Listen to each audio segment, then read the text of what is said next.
Aujourd'hui aussi, c'est un autre jour. Le monde part en couille. Non. Qu'est-ce qui se passe? On va la recréer? Non. Oui.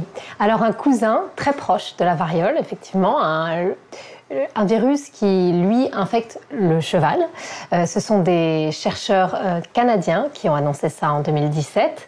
Ils ont recréé entièrement ce virus en laboratoire et surtout, ils affirment qu'ils auraient très bien pu et pourraient à l'avenir recréer le virus de la variole, celui qui infecte l'humain tout aussi facilement. C'est totalement dingue. On nous répète, l'OMS le répète que la variole est éradiquée, ça y est, c'est fini, et eux, ils remettent ça. Ils recréent le truc. Mais pourquoi ils font ça? Alors effectivement, certains disent que c'est un coup médiatique presque de mauvais goût. Ça ressemble, oui. En tout cas, ça a l'intérêt de soulever vraiment un débat et sur les dangers de la biologie de synthèse. Biologie de synthèse, c'est recréer des organismes vivants. C'est ça. Et la technologie au centre de cette biologie de synthèse, c'est le tricot. Alors un tricot particulier, un tricot moléculaire, c'est vraiment tricoter de l'ADN. Pour rappel, l'ADN c'est la molécule à la base des génomes de tous les organismes vivants et de nombreux virus. Elle est composée grossièrement d'une séquence de 4 molécules qu'on appelle des bases différentes, A, T, G et C. Et on connaît aujourd'hui la séquence des génomes de très nombreux organismes, notamment l'humain depuis 2003. Oui. Et la biologie de synthèse, ce qu'elle va faire, c'est qu'elle peut véritablement recréer des séquences simplement avec des machines extrêmement sophistiquées qui vont prendre un peu de A, de T, de G et de C et tricoter ça dans l'ordre que l'on souhaite et recréer véritablement des génomes. Est-ce qu'on peut synthétiser tout comme ça? Alors pour l'instant, les chercheurs s'arrêtent aux microbes, aux bactéries, aux virus. Par exemple, pour les virus, ce qu'ils ont fait, c'est qu'ils ont inséré ce génome viral du virus cousin de la variole dans des cellules de mammifères en culture.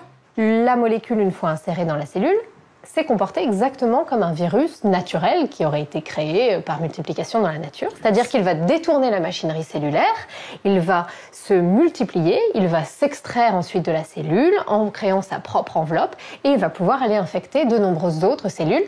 On se retrouve véritablement avec des virus là, simplement en insérant la molécule dans une cellule de mammifère, on se retrouve avec plein de virus capables d'infecter exactement comme un virus naturel. Ça avait déjà été fait pour d'autres virus? Oui, depuis 15 ans, effectivement, il y a déjà eu ce type d'expérience pour des souches de la dengue, du VIH, le virus du sida, la poliomyélite, et aujourd'hui, donc, ce fameux virus cousin de la variole, peut-être demain, la variole. Voilà.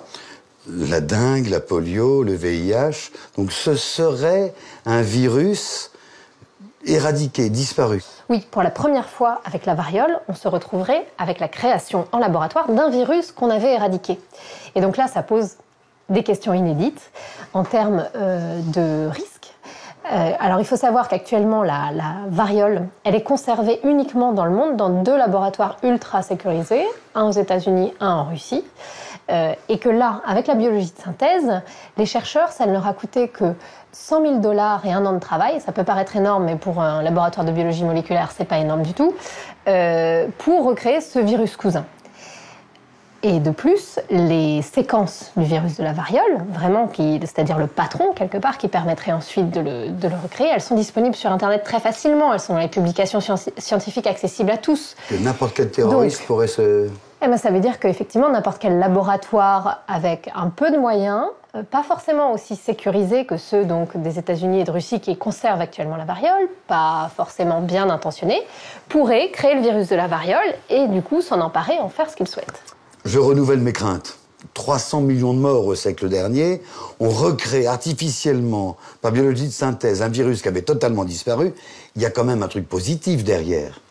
Alors, c'est ce que les chercheurs disent, c'est que finalement, le virus de la variole, on a beau l'avoir éradiqué depuis 30 ans, il est latent quelque part, il n'a pas totalement disparu de la surface de la Terre, et qu'un risque existe toujours qu'il ressurgisse, le virus naturel. Et du coup, le fait de recréer le virus, et même de le conserver dans ces laboratoires ultra sécurisés, ça permettrait de mieux l'étudier, de créer des traitements pour le cas où le virus reviendrait. Et effectivement, depuis 30 ans, des traitements ont été développés qui font que si aujourd'hui le virus revenait, les risques seraient beaucoup moins grands, les conséquences seraient beaucoup moins dramatiques. Donc finalement, la logique fonctionne, mais c'est vrai qu'elle est un peu tordue, puisqu'on fait peser un risque en conservant ce virus, on le fait même renaître en le créant en laboratoire, pour s'en prémunir. Je suis d'accord avec vous, c'est un peu tordu. Aujourd'hui aussi, c'est un autre jour. Daïla.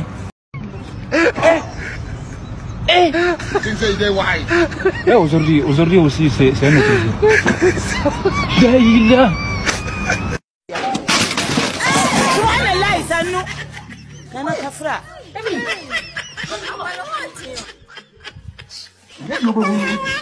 Aujourd'hui aussi, c'est un autre jour.